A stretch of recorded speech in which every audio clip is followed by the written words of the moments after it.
Hello everyone and welcome to my first Pokemon Pocket video. Today's video is going to be a Blastoise EX deck list that I've been building and testing and altering and playing a lot over the past couple of days, and I think it is quite powerful, especially against the current meta. So if you've been getting bullied by Mewtwo or you're struggling even versus Pikachu EX, this deck can make it work even as an all-water against electric. It's very strong and has a pretty straightforward game plan to follow. I will also be talking about some card replacements if you don't have access to certain specific cards in here. Specifically, Greninja is probably the one that's missing for a lot of you, or the Blastoises, but we can't really change those. Anyway, let's kick off with the deck list. I'll be going through all the cards, why they're in there, and maybe why we're running a lot less Pokemon than I've seen other people run. So let's kick it off. To no one's surprise, we've got two Squirtle in here. It only shows one there because one's my full art Squirtle further down, but we run two Squirtle. It's the Blastoise starter. That's why we run it.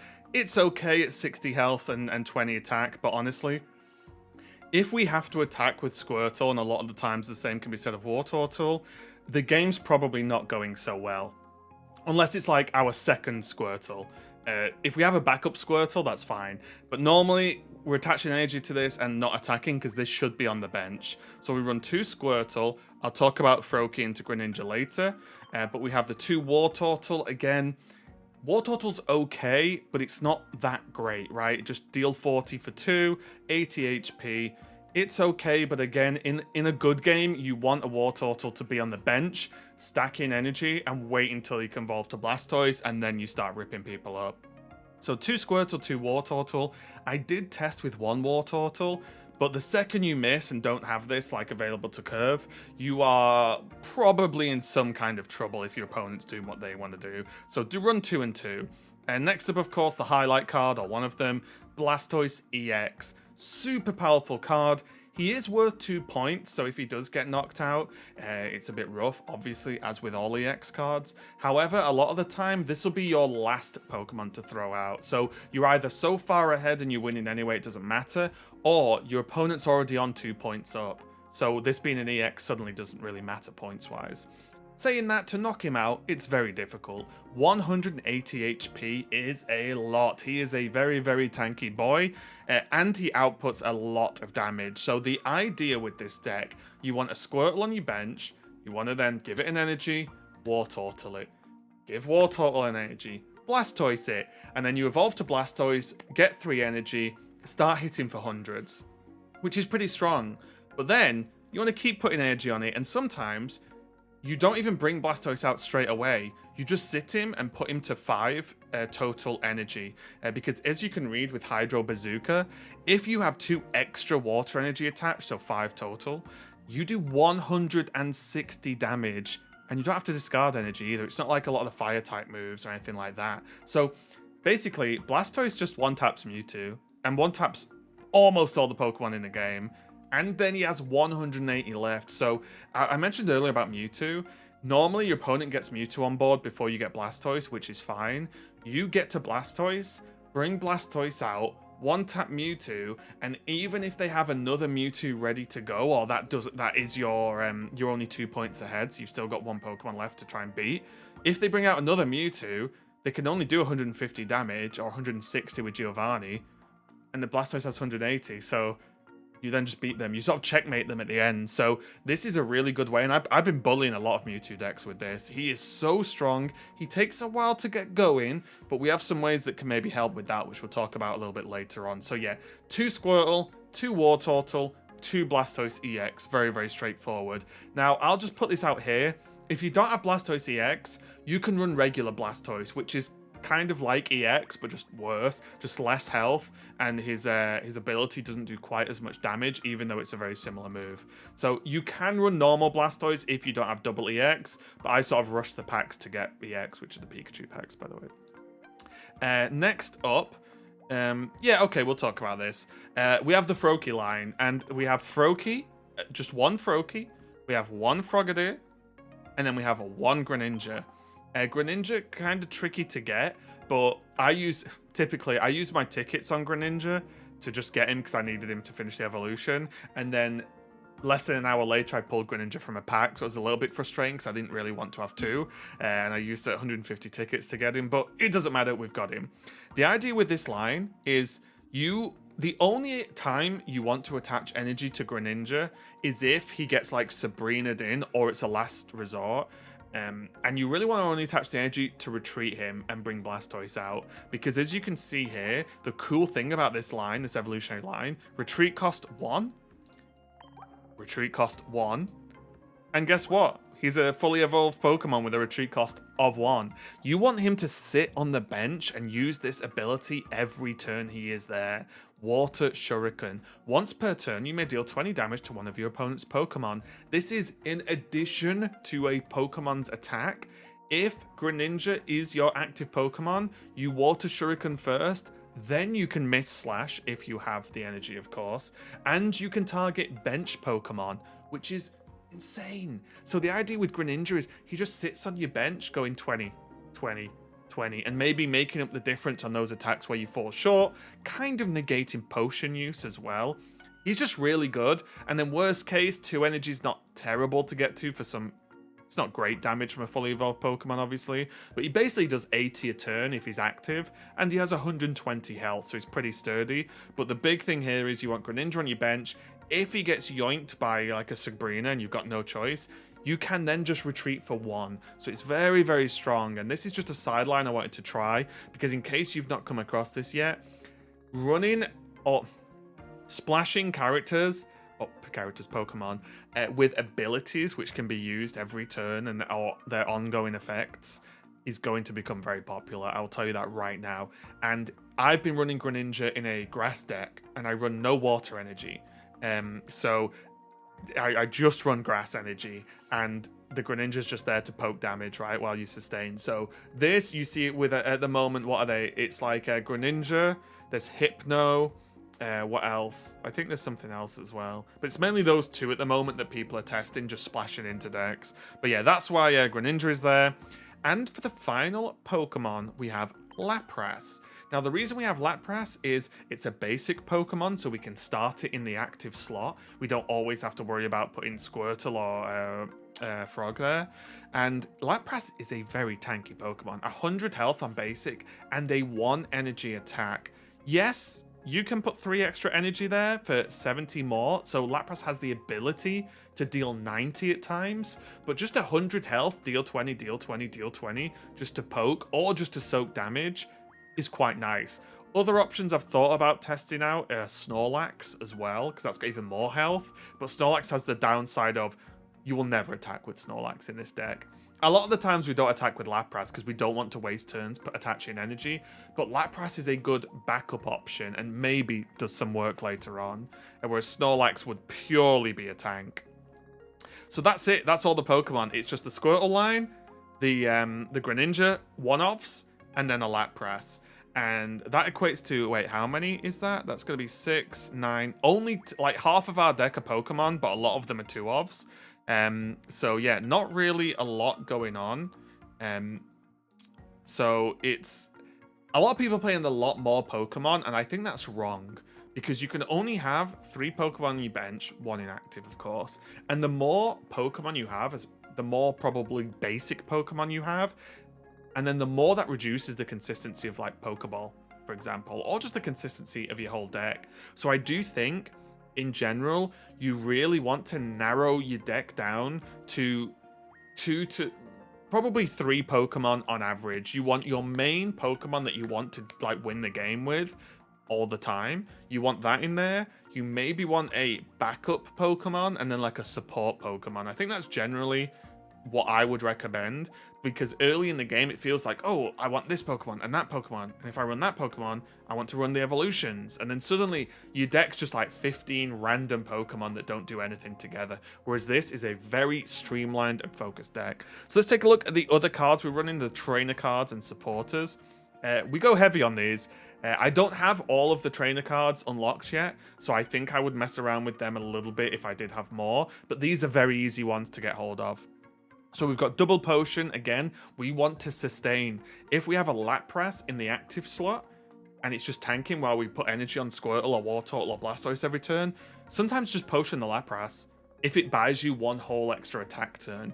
And then, of course, you can potion Blastoise to make him more resistant and so on. So double potion is nice. Double Pokeball. We want Squirtle and we want... I always forget the name for this one for some reason. Froakie, of course. We want Squirtle, we want Froakie early as possible to start that ramp. So Pokeball's looking very good. Although, I'll be honest, Pokeball might be the first card I would cut from this list once I get some of the other trainer cards. 2 Professor's Research. Honestly, I think for this set of Pokemon Pocket, until more cards come out, almost every deck's going to run 2 Professor Research. It's just draw 2 cards. It's just good. We then do go heavy on more supporters, though. So we run... It's a bit weird to look at, but we run 2 Misties. Here, I just have the full art one. You know what? I'll show you the full art one because it's a bit nicer, right? So Misty... This is where you have to accept fate with this deck. Misty's ability is you choose a water-type Pokemon that you have, flip a coin until you get tails. For each heads, you take a water energy and attach it to that Pokemon. So this ramps Blastoise, it can ramp Lapras really quickly. However, you can just hit tails and it does nothing. And then you can't use another supporter card for the rest of the turn. So sometimes you roll... I keep saying roll. Sometimes you flip 4 and you get an absolutely juiced Pokemon super early. Sometimes you hit tails. It is risky and it will be frustrating at times, but it'll also win you games at times. And the way I see it is if Misty flips heads once and then fails every single time, you are doubling the amount of energy you can attach to a Pokemon each turn, which is incredible. If she does any more than one, you are having a great day. So Misty's definitely a card where you've got to take it as it comes, but Misty at the right time to really beef up the Pokemon fast is huge. And also a tip, if you go first, you can't attach energy from your energy zone on turn 1. However, you can Misty your active Pokemon on turn 1, and if it heads and gets energy, you can then attack. So you can sort of cheat the system with Misty. So just be aware of that. Give it a try. Let me know how it goes. And then finally, an absolutely incredible card in this game, Sabrina. Switch out your opponent's active Pokemon to the bench. Your opponent then picks what to switch it with. Now, your opponent cannot there has to be a straight swap. They cannot put your active to the bench and then replay that active again.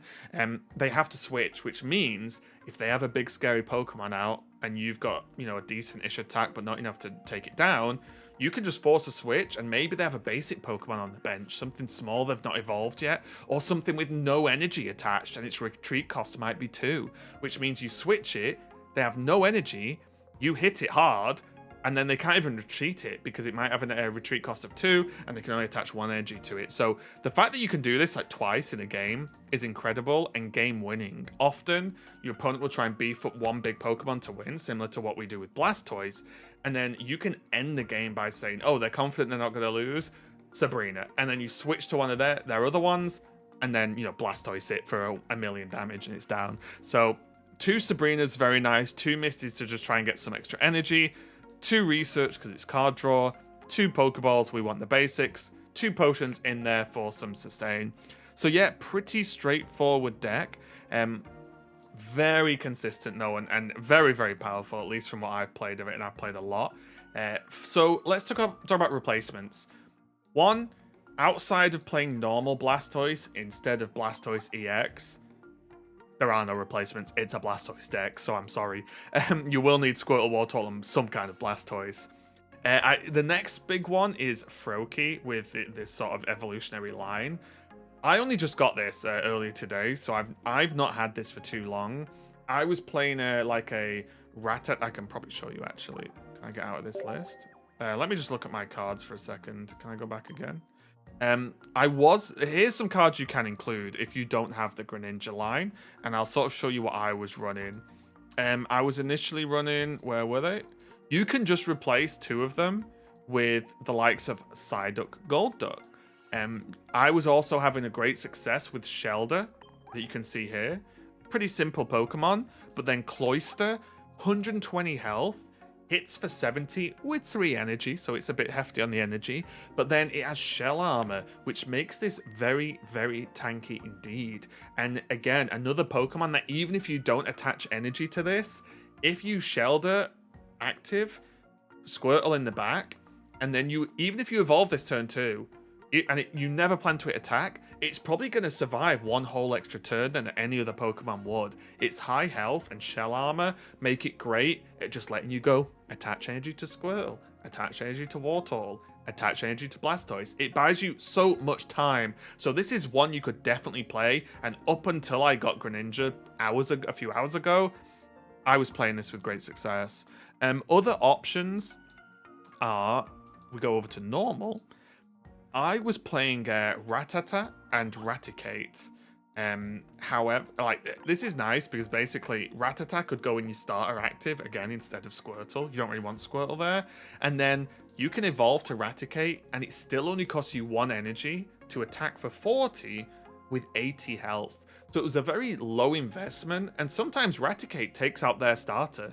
So then you can, and that's kind of a win, right? Then you only need to beat an EX and you're done. So Raticate was pretty good and another easy swap. Finally, the last one I would recommend. Okay, so Rattata and Raticate are kind of the same as Doduo and Dodrio. They just have different weaknesses.